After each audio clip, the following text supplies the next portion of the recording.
registered voters currently at 19.7 million shilling. Oh, sorry, million voters. Shillings, okay? We analyze those numbers tonight. I'm thinking in terms of shillings. And look at the implications ahead of the August 8th general election. In studio we have John Badi, MP Suba. We also have Kimani Ichung'wah, MP Kikuyu. And Mule Musau, National Coordinator, Election Observation Group. Thank you, gentlemen, for making time for us tonight. The big question. We'll first take a look at those figures briefly. And we begin with the Rift Valley, which is leading in the number of new voters. That is absolute numbers, 882,000, followed by Eastern, 594,000. That is the regions according to the IBC. Central follows third with 510,902 voters.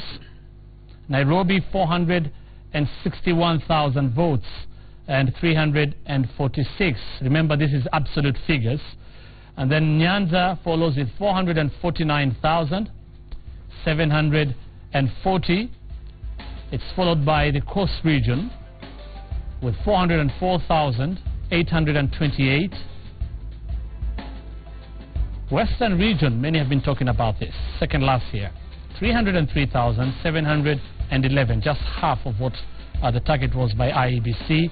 Northeastern has 110,698. This is absolute figures. I'm saying that because Northeastern apparently, in terms of the new exercise, is leading in terms of the target. They hit the target with 98%.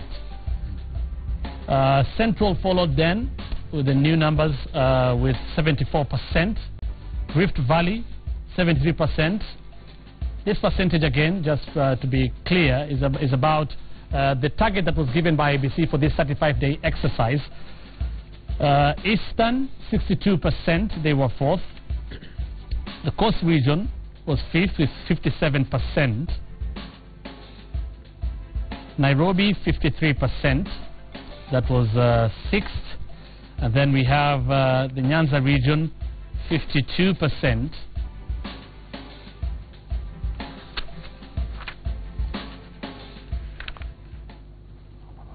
And then Western finally, again with 40%, very interesting. 303,000 absolute numbers, second last in terms of absolute numbers, last in terms of percentage of the target that was given by IEBC. So gentlemen, first I want to begin by asking you, what do these numbers tell you? I'll start with you, Honorable Badi. Well, looking at the numbers in absolute terms and even percentages, for me, I wouldn't look at the regions. I would disaggregate and check on the performance of each coalition, because basically the way things are shaping, we are currently having two serious coalitions. The Jubilee party, which has formed into a party, and then we have the NASA coalition. So in terms of the strength of these coalitions, if you disaggregate the numbers very well and look at the history, I mean the past history of the voting pattern, then you realize that there's very little difference in terms of demographics. I would say you can give it plus or minus, but just about 40,000 votes either way. But we have done our analysis and we realized that the numbers are slightly in our favor at about 43,000. But that to me is almost zero. 43,000 votes? Yes.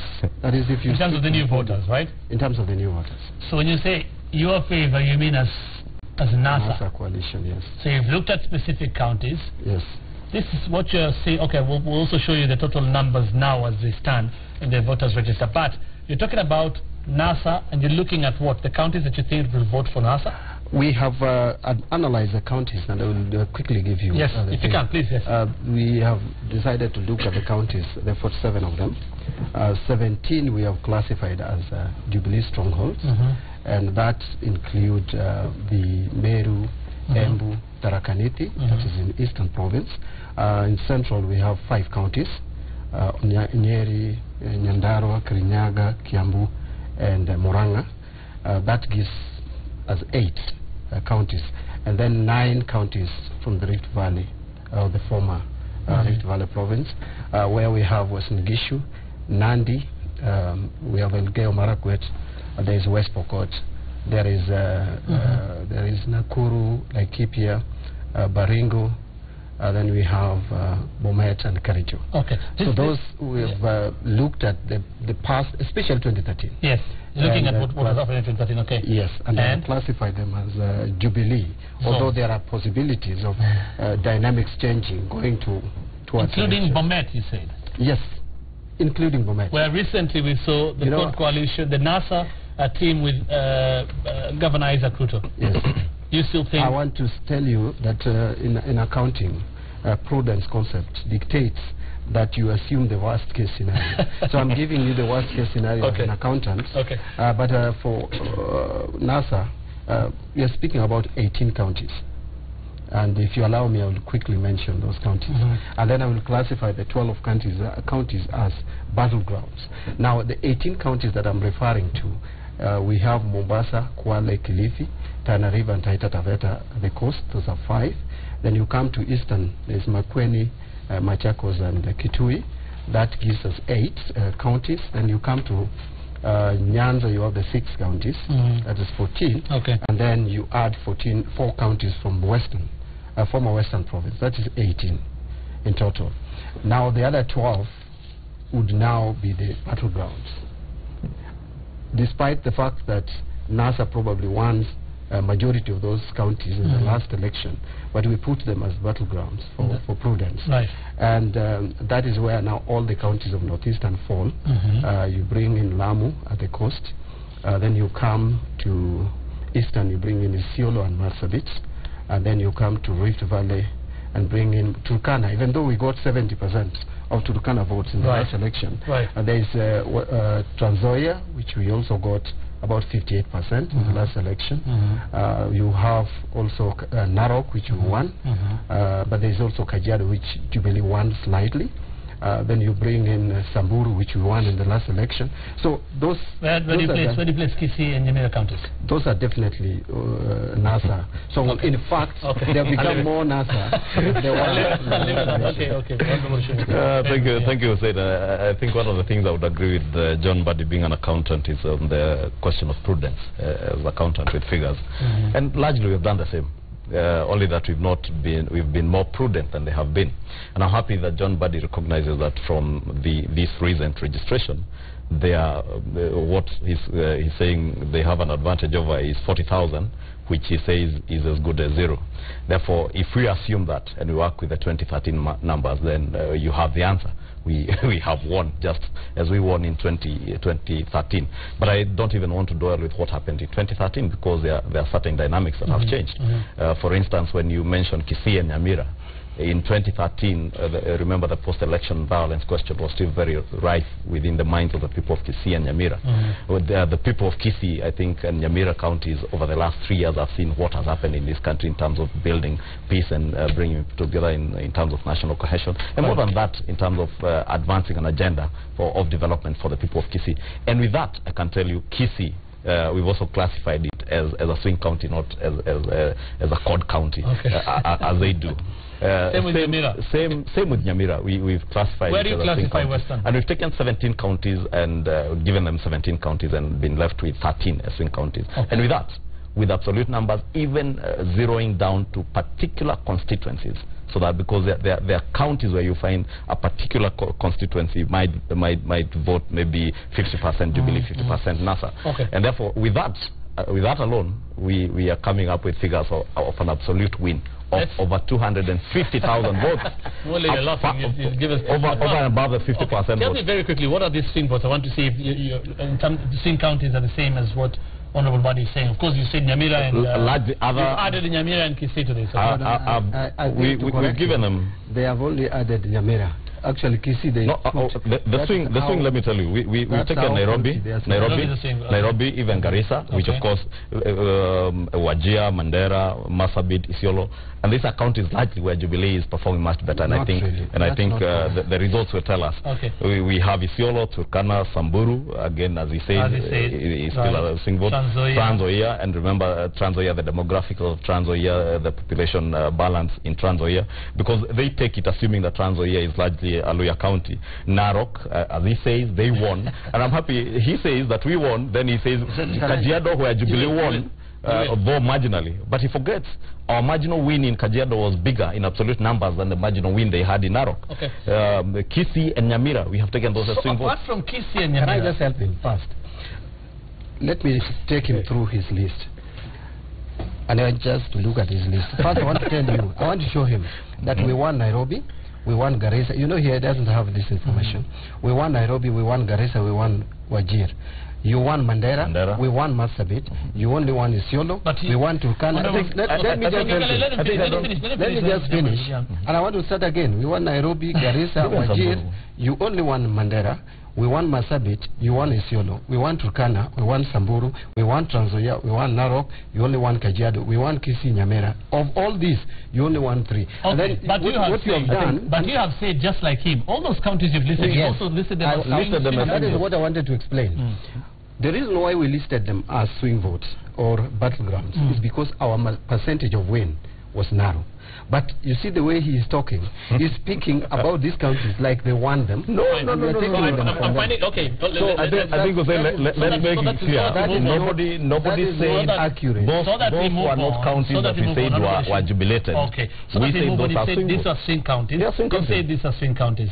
I find it very interesting that both of you, coalitions, because I'm guessing getting this from your party and your coalition, are talking about the same kind of swing counties. What does that mean? That the rest of the country will vote the same?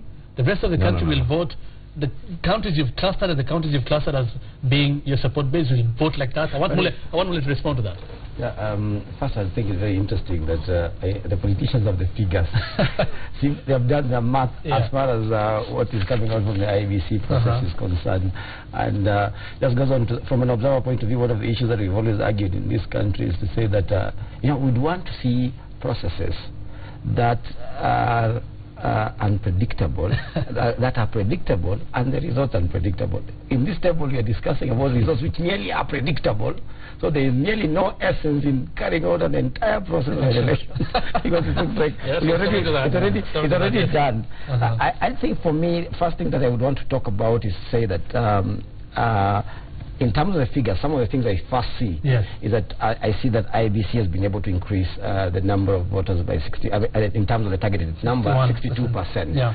That's a good sign because the idea is of voter registration is to try as much as possible to enfranchise Kenyans to participate in the political process. I think the only other issue that I may be, in terms of looking at the figures very quickly, because I will not look at it the way the politicians are looking, is that I'll be a little bit disappointed that there are some regions which have not recorded over 50%, like Western, for instance. But if you look at the other regions, they performed quite favorably in terms of returning a good number of registered voters in the process. Right. But moving on to the issue of just in terms of this, this apportioning, this to Jubilee or apportioning the other to NASA. My thinking is that the reason why we want to carry out this particular process is that NASA, Mbadi and company will want to go around the entire country and talk to the people, whether they are in Central, in Tarakaniti, or wherever. But do you think that's ever going to happen? Because that's why I asked this question. You're assuming already when you talked about your support base and your support base, and I mean there's no reason to lie to each other, and we hope things will change in this country. But voters in Kenya vote along ethnic lines. From what you're talking about, the counties you're talking about, are they just saying the same thing again? Is that the same thing that will happen again? Are you not saying that? In other words? Well, let me just quickly just put in before Buddy comes in.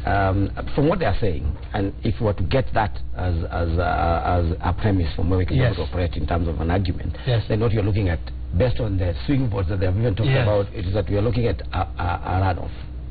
We're looking at a statistical dead heat, and therefore one of the things that then the country needs to start preparing itself is that we need to go for a runoff. Okay. I want him to respond to my question. Let me put it this way. You see, you're saying that it is not unique to Kenya that parties would enjoy massive support in from their areas. Okay.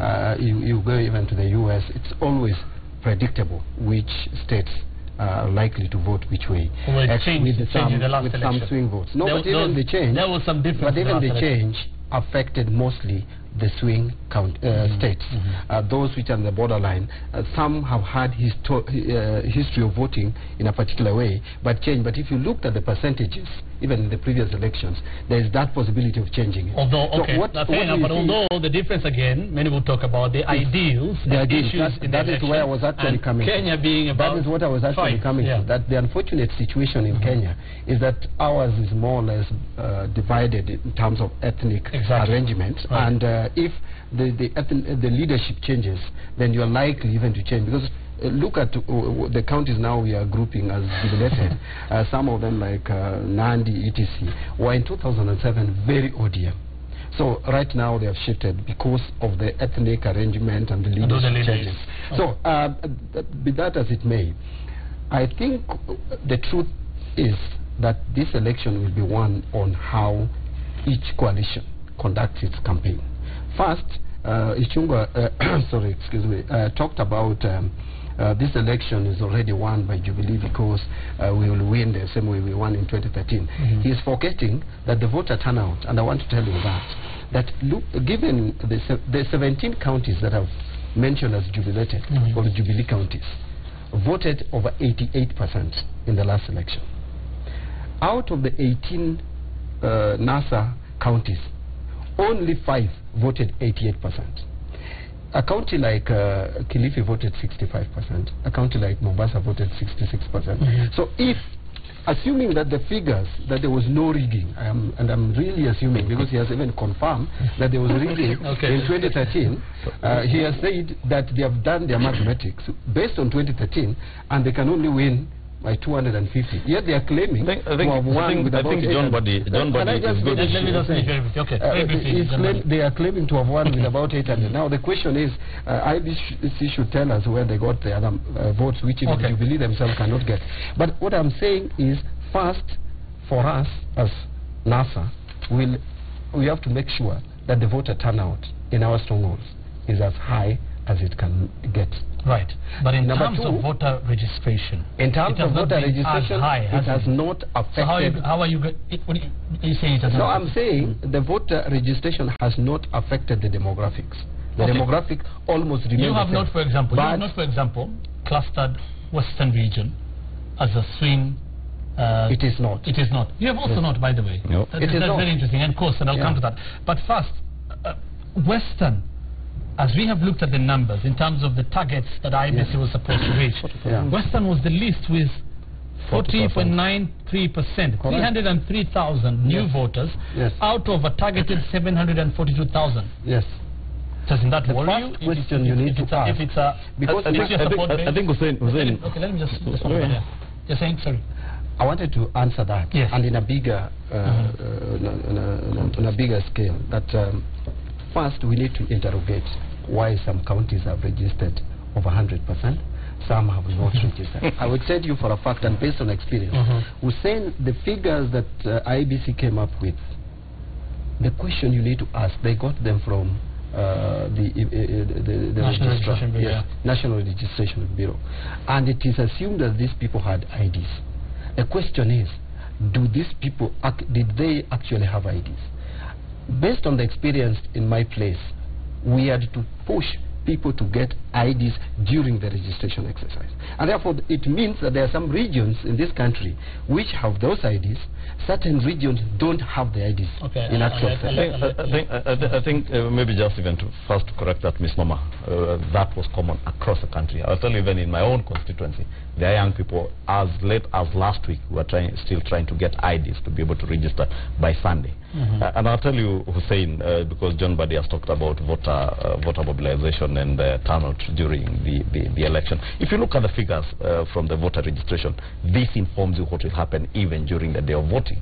98% in Northeastern, and I don't know where he got the figures of 100% voter registration from. Northeastern is building at 98%. 98%. Central at 74%. Just go down Western at 40%, Nyanza at 52%, Nairobi Coast at 57%. I think that informs you what the voter turnout will be like. And I think, John, do you think it will inform you in a great way. And I'll tell you, and I've said it before. For example, Nyeri County, which in Central Region had about a 43% turnout. If I can look at that very clearly. 43% registration. And I'll tell you the reason. That was the turnout. Are you saying it will be the same thing in terms of turnout? Not necessarily. So why are you saying that? And I'll tell you with reasons, because Nyeri and the Kiambu case are case examples. I can give you very, very good examples that everybody within Kiambu County goes home to register and vote within the home county.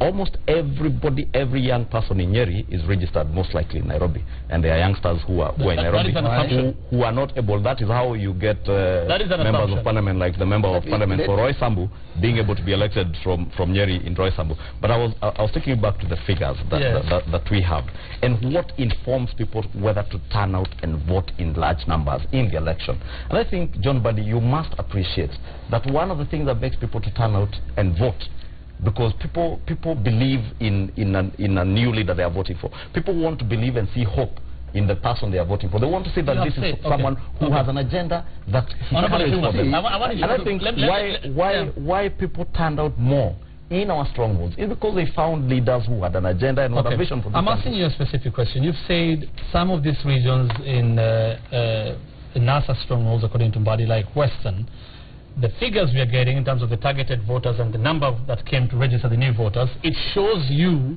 that there will be a low turnout already.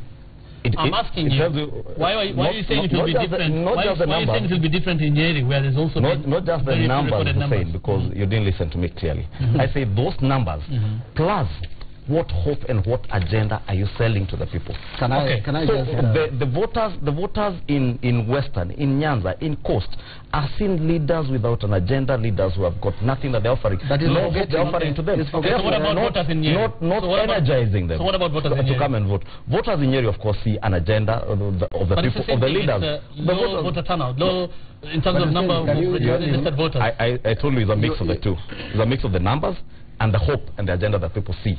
And therefore, in Nyeri, people will come out because they identify with leadership that they can see hope in, and a leadership that has an agenda. Let me finish, John Buddy, I'll let you finish. John Buddy is talking about a coalition that he's calling NASA. I don't know if there's yet to be a coalition called NASA. Jubilee, as we speak today, is a registered political party. Already, Jubilee, by 4th of next month, we will be registering our candidates. NASA, as it is today, and this is what will even inform your voter turnout, and I'm sorry I'm telling you this too early, because by the time, even with a very strict IEBC, and you agree with me, IEBC has very strict deadlines today. They are yet to agree even on a presidential candidate. They are yet even to tell us whether their candidates will run as ODM, as Ford Kenya, and as yesterday, and all the other myriad of political parties. Mbadi responds, and yesterday, Honorable Mbadi, when Ipsos released their survey, it showed one of the areas that had people, the highest number of people as undecided, is the Western region. The region that you say is your support base. Yeah, but again, before you go to that, the same Ipsos indicated that Central has the lowest confidence in their leadership. So when Ishungwa talks of Jubilee areas that have confidence in leadership, I think it's leadership at the parliamentary and county level. The point is this. Let me answer you. That's why I was saying it is our duty as NASA to energize our bases, to record the highest voter turnout. That is our campaign strategy. I will tell you, I have not denied that previously we've not had issues with voter turnout.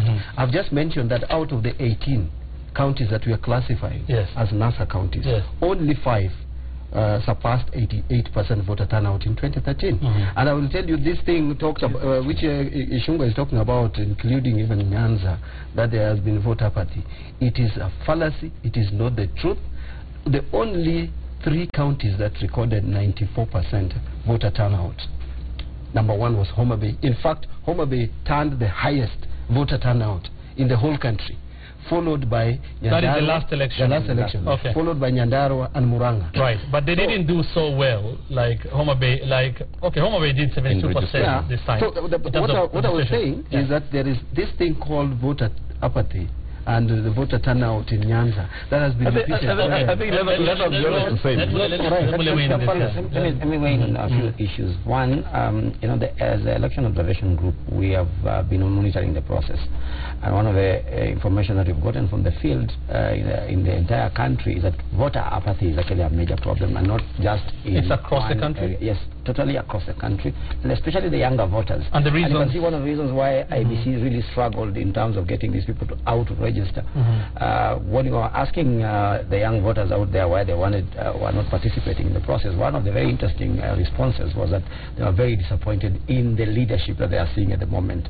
And this is across the country. And it is both sides of the coalition of the equation. I think the other issue that perhaps we need also to bring in is that if you look at the statistics again, one of the other things, of course, which displaces the votes all over the place is the fact that we have an election day which is happening in the middle of in August, and therefore again we saw very massive transfers, over 1 million votes which have been transferred from this place to the other place. So again, the political parties perhaps will start asking themselves questions in terms of chasing these votes. Where did they disappear to? They moved from this region to the other region. So still a number of issues that perhaps you can be able to interrogate further. Right, and I wish we had more time, but I'll ask this one question first. I wouldn't want them to respond to this because they already asked him, but they didn't want to answer me directly. He tried.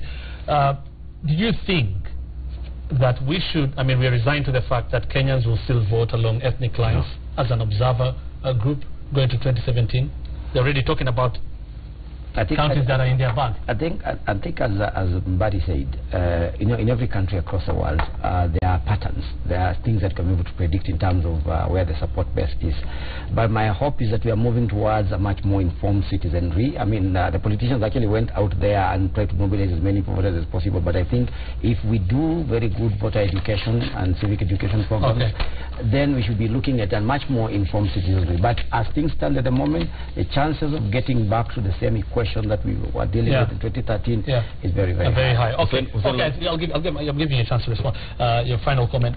I don't want you to go into details with the next question, but it's very interesting that you have classified the counties in Western region as your support base.